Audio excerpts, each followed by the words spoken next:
Hello. Today I want to talk about what motivates us to do the things that we do in our everyday lives. And this sort of idea has come to me through the David Lade podcast, which I saw yesterday. And I found really interesting. I was impressed with how well he was able to speak and to just talk about his experiences. And for those of you who don't know who David Lade is, he's this fitness influencer who blew up on YouTube, made a transformation video when he was about 17, and it got millions of views. And he's worked with Gymshark, which is this gym clothing company in the UK, and he's sort of achieved success, which a lot of young guys are looking to achieve. And it was really interesting seeing his perspective on things. As someone who takes a lot of their self-worth from how they look and how other people react to how they look.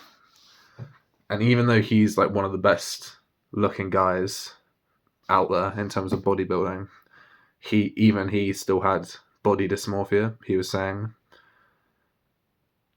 where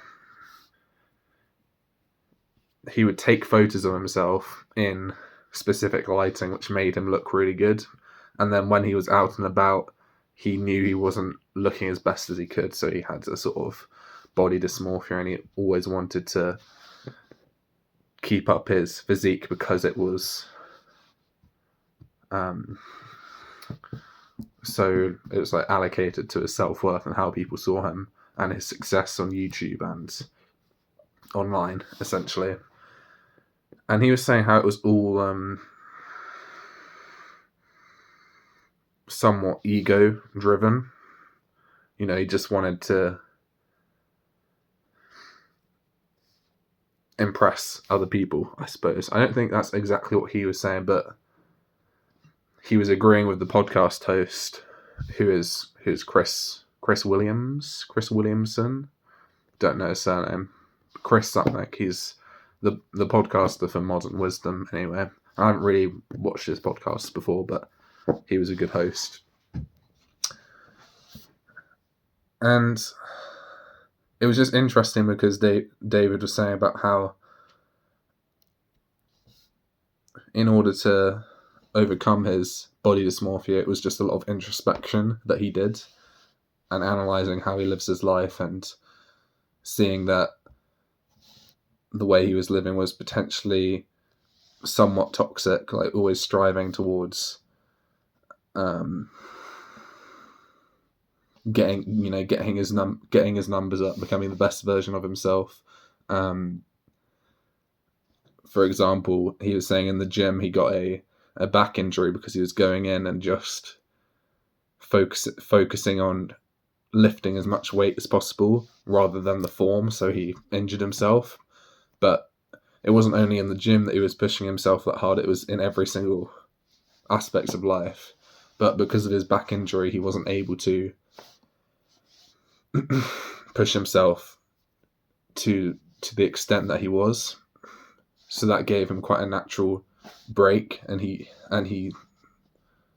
now described it as inevitable, like there was going to be something which stopped him, and allowed him to have this realization.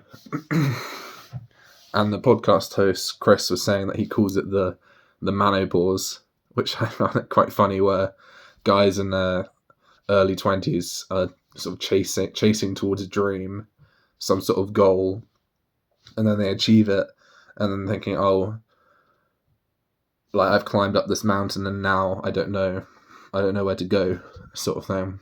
And he was very much pushing the idea that you have to get rid of your ego and find other ways of having meaning. And the crucial point that I haven't spoken about yet is that if you're having, David Lade related it to like these prescriptive things that you can do, which are good for you, can become obsessive. So for him, it was initially going to the gym. So he felt insecure about how he looked. He was too skinny. He went to the gym, and then he becomes over obsessive with that, right? Then he gets his back injury.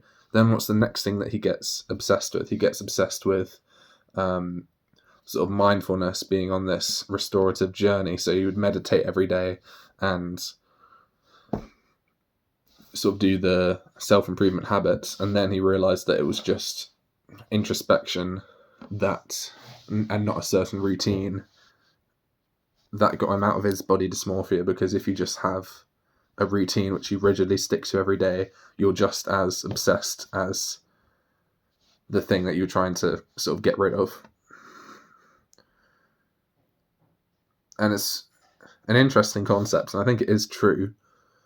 But as I was listening to them talking, I was thinking, what is the alternative? I think it's just, that is sort of the way it is. Like, throughout my life, I've been somewhat obsessed or addicted to something for a certain period of my life. Like, I used to love playing video games with my friends at home, and then that I went to uni, and then that sort of replaced with going clubbing in the first term. I went clubbing and drinking with all my friends, and that was really good. And then now at the moment it's sort of transformed into table tennis. Well, no, before that was the gym. I found self-improvement about a year ago, got into meditation, doing a routine every day. It was really like rigid, and that made me feel good. But I realise now I do sort of agree with David that was just another way of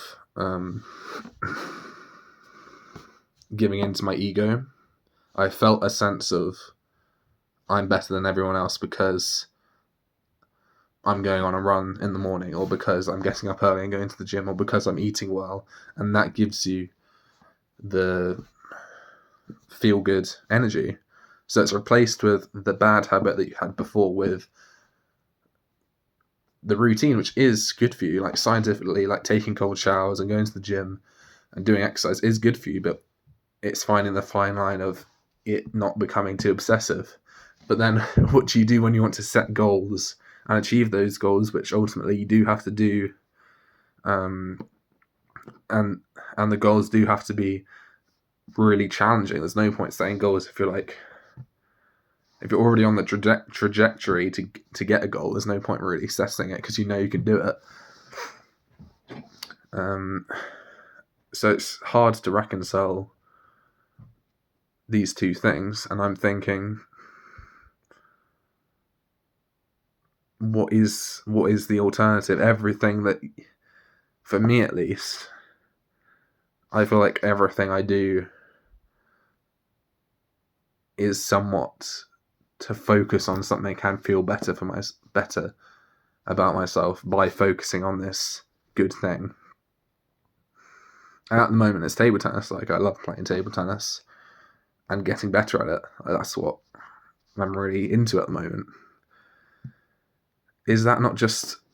I feel like that just might be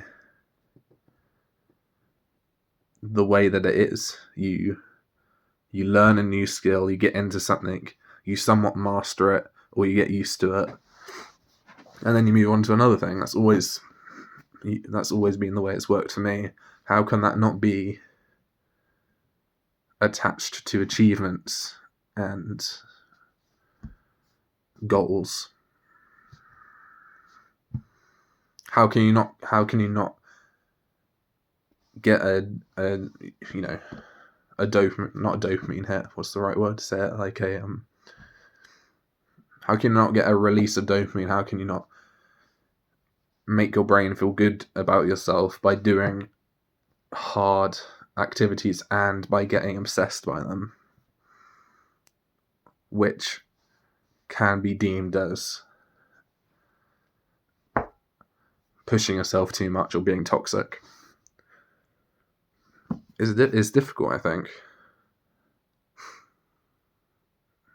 Because if you find the fine line where you're not pushing yourself enough, then ultimately you don't get to your full potential.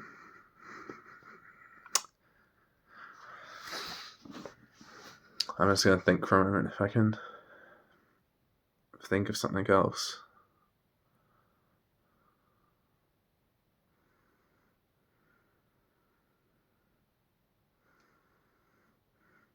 I mean, David Lade throughout the podcast was talking about the way he got out of his body dysmorphia was introspection, and he said that he's an introvert as well, which I found interesting. I didn't realize that he was. That he spends a lot of time on his own, just contemplating things, and not doing a specific habit every day. But he was saying he likes Jordan Peterson, and I can sort of see that because he's quite good with his words. Like he talks in quite a sophisticated way. And that is sort of about being introspective and leveling up your mind. So maybe that's the way to go. Maybe that's a good pursuit you can do. Read,